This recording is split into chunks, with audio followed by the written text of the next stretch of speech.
नमस्कार। आज का पाठ है लखनवी अंदाज, जो कि यशपाल द्वारा रचित एक व्यंग्य रचना है। पाठ का शीर्षक है लखनवी अंदाज। मीन्स लखनऊ में रहने वाले लोगों का अनोखा अंदाज, वहाँ के नवाबों के उठने बैठने का ढंग, बोलने चालने का तथा शिष्टाचार के उदाहरण लोगों को दिए जाते थे।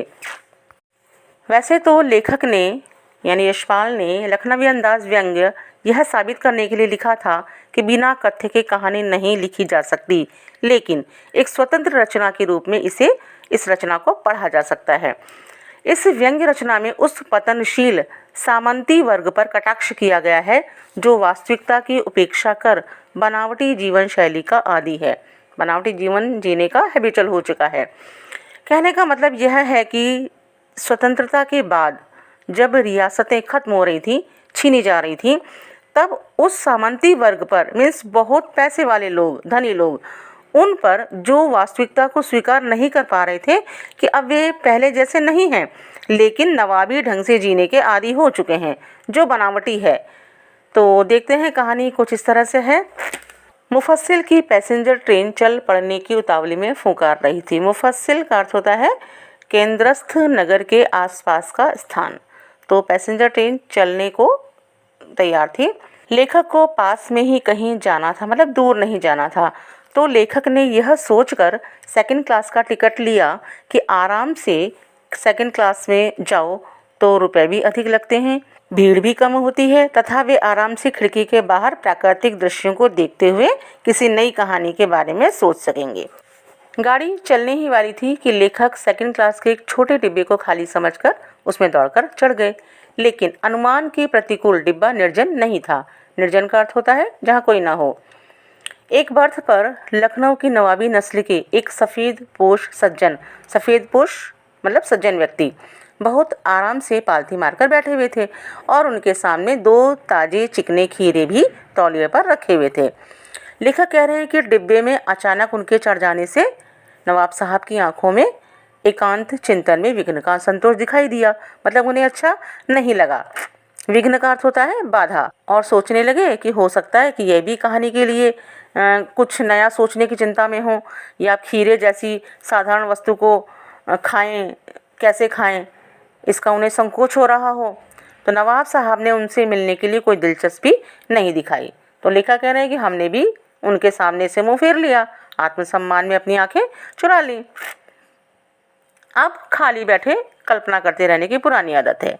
तो नवाब साहब की असुविधा और संकोच के कारण का अनुमान लगाने लगे।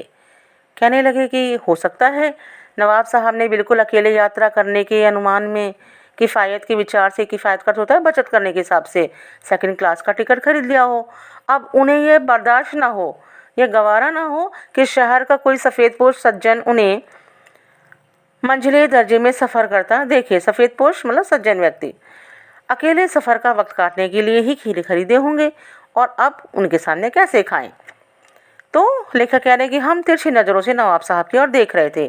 नवाब साहब तो कभी खीरे को देखें, कभी लेखक को देखें, तो कभी खिड़की से बाहर की ओर देखें, और लेखक कह रहे हैं कि हम ये सब देख रहे थे।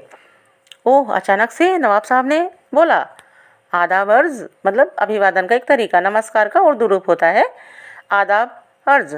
जनाब खीरे का शौक़ फरमाएंगे, मतलब खीरा खाएंगे। अब लेखक को नवाब साहब का अचानक भाव परिवर्तन अच्छा नहीं लगा और उन्होंने भांप लिया कि आप शराफत का मतलब सज्जनता का गुमान बनाए रखने के लिए हमें भी मामूली लोगों की हरकत में लथेड़ लेना चाहते हैं। जवाब दिया। लेखक कह रहे कि हमने बोला, शुक्रिया किबला, शौक़ फरमाएं, कृपया आप ही खाइए। फिर नवाब साहब ने खीरे को किस तरह से खाने योग्य बनाया।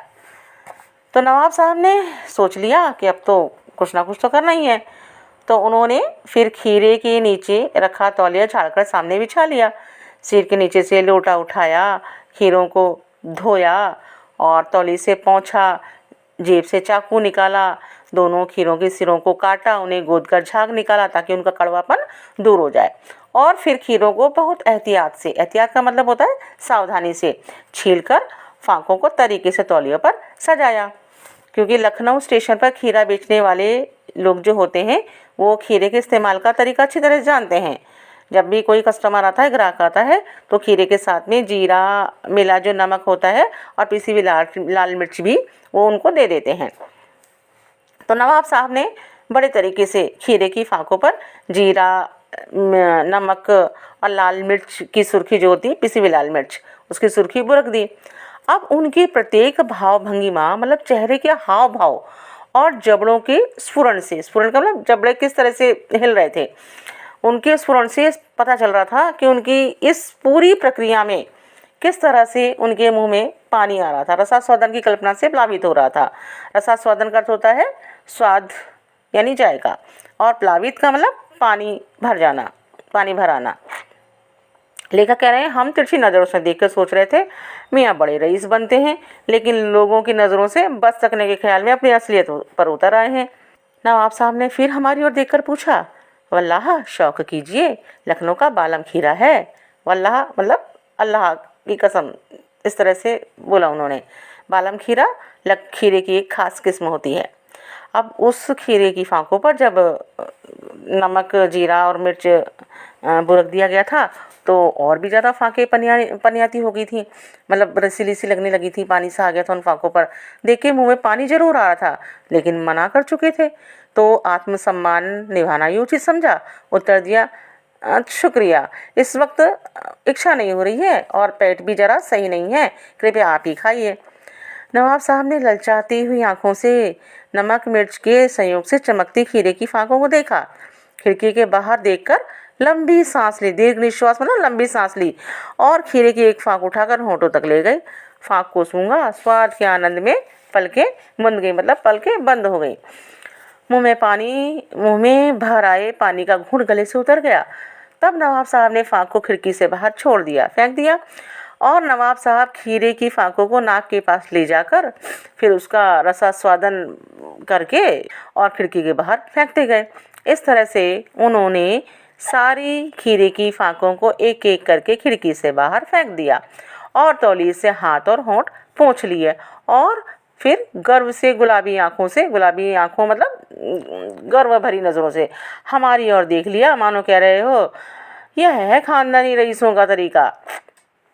नवाब साहब खीरे की तैयारी और इस्तेमाल से थक कर लेट गए, मतलब इस तरह से उन्होंने कार्य किया कि जैसे थकावट हो गई हो, तो लेट गए। हमें भी तस्लीम में सिर खम कर लेना पड़ा। तस्लीम का मतलब स्वीकृति में, खम कर लेना, झुका लेना।